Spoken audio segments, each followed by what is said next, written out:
This is video history from the J. Bay Jacobs Library for the History of Obstetrics and Gynecology in America. It's a pleasant spring afternoon in the year 1996. We're in Denver, Colorado, and my guest this afternoon is Ms. Shirley Shelton. Fair to say, I think, a longtime staff member of the college and an important contributor to the college, and that's the reason that we're talking with her today. Will it be all right if I call you Shirley? We'll do it. Fine. Welcome. Thank you. Let me begin by asking you exactly when it was that you came to the college. I believe it was in November of 1969. Okay. And Dr. Irvin Nichols had just arrived on the college. I think he was the second MD director. He was there about a week and hired me then to be his secretary. So we're looking at approximately 27 years Right. time. What were your initial responsibilities with the college? Well, initially, he had both education and practice, and I helped him more in the education part of that. And we had a grant that we had from the federal government to provide continuing education programs for non-OBGYNs, family physicians, nurse midwives, Sounds that type vaguely of thing. familiar for today. Even, Right. And I administered that while I was there, and then also was primary staff staff person to a lot of the education committees. We had a lot of them in those days. Well, having identified you at the initial step with the college, let's back up. Let me ask you where you were born. In Boston, Massachusetts. And educated where? Grew up where? Grew up in Boston, was educated in Boston, at Boston University. I thought I wanted to be a math teacher at one time. Mm-hmm. Are you good at balancing your books? Well, not as good as I used to be. And where did you go? What school did you attend? Boston University. Boston University. Right. And once successfully graduated, what did you do then? Well, initially I worked for a short time for a junior college in their admissions program. I represented the junior college at high schools in the Boston area. Yeah, in the Boston area. Right, Mm-hmm. Greater Boston area. And then I had been very active in my church organization and started to put on training programs in Christian education for lay church workers, and worked for the state association of the American Baptist churches, and then from there went to the national level and did a lot of education programs for lay workers with young people. Still in Massachusetts or in? No, this was in Pennsylvania. Then Pennsylvania. I moved to Okay. Valley Forge, Pennsylvania. And then what?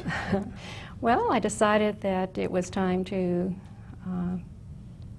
change and to do something else, and I thought I wanted to go to San Francisco, and I stopped in Chicago. And never left, I suppose. And never left, right. I had family there and stayed with them, and they convinced me that I should look for work there, and I happened to interview, was one of 3 places at the college, and was kind of intrigued with what they were doing. And Well, we were the lucky ones then. In the so the college was in fact your first job in Chicago. That's You correct. did, yeah. Yeah, And only, I guess. that's right. Yeah. Seeing as that you're with us today. Right. Over the years since you began helping Dr. Nichols and working on the education program, what are some of the major projects that you've been involved in with the college, or major areas? Right. Well, of course, we were very small when I first started with the college. We perhaps only had about 35 staff members. Where was the office then? It was in the Bell Savings Building on Monroe Street. 79 Westman. That Yes. was. I guess there was one more move in Chicago, wasn't there? To Wacker Drive. Before we came to Washington. Right. Okay. Exactly. And I did a lot of work in the membership department too, because we were interested in streamlining some of the processing of applications, and I worked in that area. And then shortly, I can't remember just when it was, but the college decided that they wanted to spin off the education and from the practice area, and Dr. Nichols stayed with practice, and I had the opportunity to go either to education or practice, but I was interested in what some of the activities that were going on in practice at that time. And so I stayed there and became involved with our practice committees and a lot of their activities, the antepartum record, regionalization of perinatal care, the standards for OBGYN services, various editions of that, the perinatal care guidelines, and more recently the guidelines for women's health care. And of course a lot of the development of the committee opinions as well. And through all these years, I sure worked with Dr. Nichols as, That's right. as the practice team, I guess. That's correct. Who were, Right. Through this time, who were some of the fellows that, outside the staff that you work with, that stick in your mind and working and developing some of these important documents that you've mentioned? Well, I think the first person that comes to mind is John McCain. I think that he was really Mr. Practice, and he was involved in that before I became involved with the practice end of the college, and he really, I think it was ahead of his time, and he did a lot of the initial work on peer review and the peer review documents, the materials that we produced on lengths of stay for various procedures. And I think he was a very, he was a very tenacious person, and he was at a Yes, he was. well, it was at a time when the executive board was very conservative, and we didn't produce an awful lot of documents. And but he saw a vision, and he was willing to go back 2 and 3 times, and proved to be very right in some of the things that he could accomplish. He was really a very, very fine person. I think of Ed Gibbs comes to mind, because I think that in the area of quality assurance and peer review, that he picked up and moved a lot of what John McCain did and moved it forward. I think he's always been very interested in underserved, and did remarkable work in Texas in bringing prenatal care to the very poorest of poor. Yeah, we're fortunate that Dr. Gibbs is still Right. working with us in lots of things. Exactly, right, and he's moved on. I think that he's done a lot of the initial training or the underpinning of the training programs to do quality assurance and the VRQC program. And also he's had the vision to put on programs for community chiefs of departments, which are usually rotated anywhere from a 1 to a 3-year period. And I think some of the work that he has done has influenced a great deal of what we've put into the new guidelines for women's health care for organization administration, because we decided that that was going to be geared to the community physician who needed the most help in this area. How about the perinatal guidelines that we did with the Academy of Pediatrics? Well, I know you played a major role in that. Well, we need to credit Bob Cephalo for that. He really, the college was not too anxious to do this jointly with the American Academy of Pediatrics. I think that the executive board felt that we had very nicely identified what was needed in obstetric care through our standards for OBGYN services, and really didn't see quite the need to develop a similar a resource with the American Academy of Pediatrics. But he felt that that was very important, and worked very closely with the Al Brand, with the AAP fetus and newborn, and really was very instrumental in bringing that document to fruition. And I think it's perhaps one of the most important